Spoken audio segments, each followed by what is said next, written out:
ನಮಸ್ಕಾರ ವೀಕ್ಷಕರೇ, ನಾನು ನಿಮ್ಮ ಬ್ರಾಹ್ಮಿಣಿ ಅಂಜಲಿ. ಬನ್ನಿ ಕನ್ಯಾ ರಾಶಿಯವರಿಗೆ ಜೂನ್ ತಿಂಗಳ ಮಾಸ ಭವಿಷ್ಯ ಹೇಗಿದೆ ಅಂತ ನೋಡ್ತಾ ಹೋಗೋಣ. ನೋಡಿ, ಕನ್ಯಾ ರಾಶಿಯವರಿಗೆ ಆಲ್ರೆಡಿ ಹೇಳಿದೀನಿ, ಬಹಳಷ್ಟು ಮಿಥುನ ರಾಶಿಯವರು ಹೇಗೆ ಬುದ್ಧಿವಂತರೋ ಅದರಲ್ಲಿ ಅಪಾರವಾದ ಬುದ್ಧಿವಂತವರು ಕನ್ಯಾ ರಾಶಿಯವರು.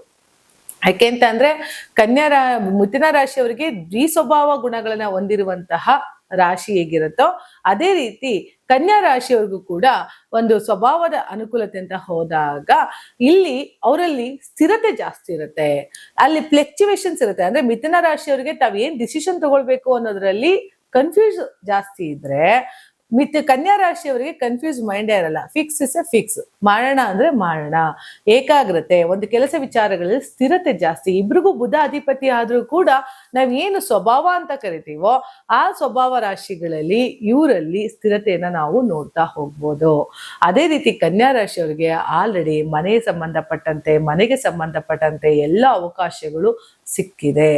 ಇಲ್ಲ ಒಂದು ಕಡೆ ಕುಜ ಕೂಡ ನೆಕ್ಸ್ಟ್ ಇದೇ ಜೂನ್ 24-25 ನಂತರ ಕೂಡ ತನ್ನ ಪಥವನ್ನ ಬದಲಾಯಿಸೋದ್ರಿಂದ ಮತ್ತಷ್ಟು ಭೂಮಿಗೆ ಸಂಬಂಧಪಟ್ಟಂತಹ ಯಾವುದಾದರೂ ಕೆಲಸ ಕಾರ್ಯಗಳಲ್ಲಿ ಅಡೆತಡೆಗಳಿದ್ರೆ ಅಥವಾ ಆಗ್ಬೇಕಾದಂತಹ ಲೋನ್ಗಳಿರ್ಬೋದು, ಯಾವುದಲ್ಲಾದ್ರೂ ಕೂಡ ಸಕ್ಸಸ್ ಅನ್ನ ನೋಡ್ತಾರೆ. ಅಂದ್ರೆ ನಿಧಾನವಾಗಿ ಏನೇ ನಮ್ಗೆ ಕ್ರೆಡಿಟ್ ಲೋನ್ ಇಂದ ಬರ್ಬೇಕು ಅನ್ನೋದಿತ್ತೋ ಅದು ಈ ಒಂದು ಜೂನ್ ತಿಂಗಳಲ್ಲಿ ನೆರವೇರ್ತಾ ಹೋಗುತ್ತೆ. ಜೊತೆಗೆ ಲಾಭದಲ್ಲಿ ಗುರು ಕುಳಿತಿದ್ದಾನೆ. ಲಾಭಾಂಶದಲ್ಲಿ ಗುರು ಕುಳಿತಾಗ ಏನಾಗತ್ತೆ, ಶುಕ್ರ ಕೂಡ ಅಲ್ಲೇ ಇದ್ದಾನೆ. ಶುಕ್ರ ಧನಸನಾಧಿಪತಿ ಶುಕ್ರ ಲಾಭ ಸ್ಥಾನಕ್ಕೆ ಹೋದಾಗ ನಿಮ್ಮ ಪ್ರಾಫಿಟ್ ಬರುವಂತಹದ್ದು ಇಂಪ್ರೂವ್ಮೆಂಟ್ ಆಗ್ತಾ ಹೋಗುತ್ತೆ. ಎಲ್ಲ ಒಂದು ಕಡೆ ಸಂಪಾದನೆ ಜಾಸ್ತಿ ಆದಾಗ ಸಾಲಗಳನ್ನ ತೀರಿಸ್ತಾ ಬರ್ತೀರಿ, ಕಮಿಟ್ಮೆಂಟ್ಗಳನ್ನ ಕ್ಲಿಯರ್ ಮಾಡ್ಕೊಳ್ತಾ ಬರ್ತಾರೆ ಕನ್ಯಾ ರಾಶಿಯವರು. ಯಾಕೆ ಅಂದ್ರೆ ಅಲ್ಲಿ ಶುಕ್ರನ ಸಮಾಗಮ, ಬುಧನ ಸಮಾಗಮ ಪ್ಲಸ್ ನಮ್ಮ ಗುರುವಿನ ಸಮಾಗಮ ಎರಡೂ ನಡೀತಿರೋದ್ರಿಂದ ಏನಾಗುತ್ತೆ, ಅತಿ ಹೆಚ್ಚು ಬಲಾಢ್ಯಗಳನ್ನ ಹೊಂದಿರುವಂತಹ ರಾಶಿಗಳಲ್ಲಿ ಕನ್ಯಾ ರಾಶಿ ಅಂತಾನು ಹೇಳ್ಬೋದು.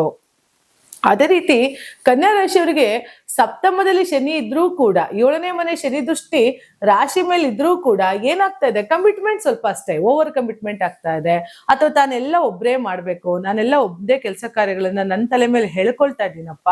ಯಾಕಂದ್ರೆ ಓವರ್ ಟ್ಯಾಂಕ್ ಒಂದು ವಿಚಾರ ಆದ್ರೂ ಪರವಾಗಿಲ್ಲ, ಇಡೀ ಮನೆಯ ಜವಾಬ್ದಾರಿಗಳು, ಮನೆ ಹೊರಗಿನ ಜವಾಬ್ದಾರಿಗಳನ್ನ ತಗೊಳ್ಳುವಂತಹ ಒಂದು ಪರಿಸ್ಥಿತಿ ಕನ್ಯಾ ರಾಶಿಯವರಿಗಿರೋದ್ರಿಂದ ಎಲ್ಲೋ ಒಂದು ಕಡೆ ಸ್ವಲ್ಪ ಮಾನಸಿಕ ನೆಮ್ಮದಿ, ಅಶಾಂತಿ, ಜೊತೆಗೆ ಯಾರ ಹತ್ರ ಏನು ಹೇಳ್ಕೋಬೇಕು ಅನ್ನೋದು ಗೊತ್ತಾಗ್ತಾ ಇಲ್ಲ. ಯಾಕೆಂತಂದ್ರೆ ಮನೆಯ ಇಡೀ ಆಡಳಿತಾಧಿಪತ್ಯವನ್ನ ಕನ್ಯಾ ರಾಶಿಯವರು ವಹಿಸ್ಕೊಂಡಿದ್ದಾರೆ ಅಂತ ಅಂದಾಗ ಕನ್ಯಾ ರಾಶಿಯ ಹೆಣ್ಮಕ್ಳಾಗಿರ್ಲಿ ಗಂಡ್ ಮಕ್ಳಾಗಿರ್ಲಿ ಆದಷ್ಟು ಒಳಗೆ ಮತ್ತೆ ಹೊರಗೆ ಎರಡೂ ದುಡಿಯುವಂತ ವ್ಯಕ್ತಿಗಳಾಗಿರ್ತಾರೆ. ಮನೆಗೂ ದುಡಿಬೇಕು, ಹೊರಗಡೆನೂ ಹೋಗಿ ದುಡ್ಕೊಂಡ್ ಬರ್ಬೇಕು ಅಂತ ಇರುತ್ತದೆ. ಅಂತಹ ಹೆಣ್ಮಕ್ಳು ಏನಾದ್ರು ಇದ್ರೆ ನೋಡಿ, ಗಂಡ್ಮಕ್ಳಾದ್ರೆ ಒಂಥರ ಪರಿಸ್ಥಿತಿ ಬೇರೆ. ಆದ್ರೆ ಹೆಣ್ಮಕ್ಳಿಗೆ ಮನೆ ಒಳಗಡೆನೂ ನೋಡಿ ಹೊರಗಡೆನೂ ದುಡಿದು ಬರ್ಬೇಕು ಅಂತ ಅಂದ್ರೆ ಅವರ ಒಂದು ಏಕಾಚಿತ್ತತೆ, ಅವರ ಒಂದು ಸಮಾಧಾನ ಇರ್ಬೋದು, ಅವರ ಒಂದು ಸಂಯಮ ಇರ್ಬೋದು, ಅದು ನಿಜವಾಗ್ಲೂ ಗ್ರೇಟ್ ಅಂತ ಹೇಳ್ತಾ ಹೋಗ್ಬೋದು.